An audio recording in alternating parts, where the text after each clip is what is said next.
his charioteer in the big battle. Basically, there's two sets of cousins end up having a massive battle, and it's the Mahabharata. Bharata is a Sanskrit name for India, and it's the great battle of India, basically. And so there's a huge set piece, the battle's about to happen, and Krishna, the god Krishna, is Arjuna's charioteer. And so there's one of the most famous texts of Hinduism is the Bhagavad Gita, which is Krishna telling Arjuna why he must fight the battle. Okay, so again, it's all about doing your duty. You've got to do your duty. You can do your yoga and so forth, and this and that, and your devotional yoga and your yoga of knowledge. But ultimately, what you should do is do your duty, which you're born with, so you're born into your caste, we would say, or the varna is the word they use in Sanskrit. And there are four main varnas, but you're born into that caste, and you've got to do what you've got to do. Arjuna was a warrior, so he has to do his duty. So you can see the way this is a Brahminical text. This is from the mainstream orthodoxy. They basically want the status quo to stay how it is.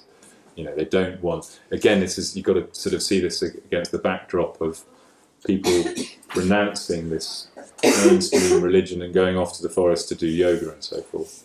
And so he kind of reinterprets yoga and renunciation, and the way his teaching is that you've got to do your duty, and you've got to do it totally selflessly without any regard to the fruits of your actions. So rather than renouncing the world, rather than renouncing society, you renounce the fruits of your actions, which is a great message for those of us who do have to live in the world. Although I've always, it's rather tricky for us, particularly where we don't actually know what our duties are, and we're not born into a caste, and we don't really know what we should be doing. So it doesn't. I don't know, it's never quite worked for me. I don't really know what I'm meant to be doing, and I'm sure I never will. But anyway, that's the kind of key. That's the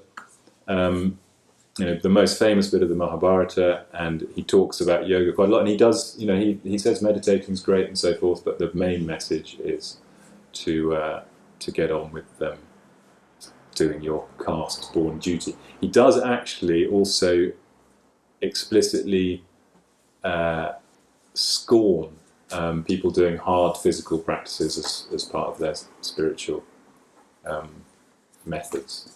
And that changes later on. We see that the attitude towards that changes. But we know also in the Mahabharata, so in this, it's 100,000 verses, it's huge, it's like 10 times as long as the Iliad and the Odyssey put together.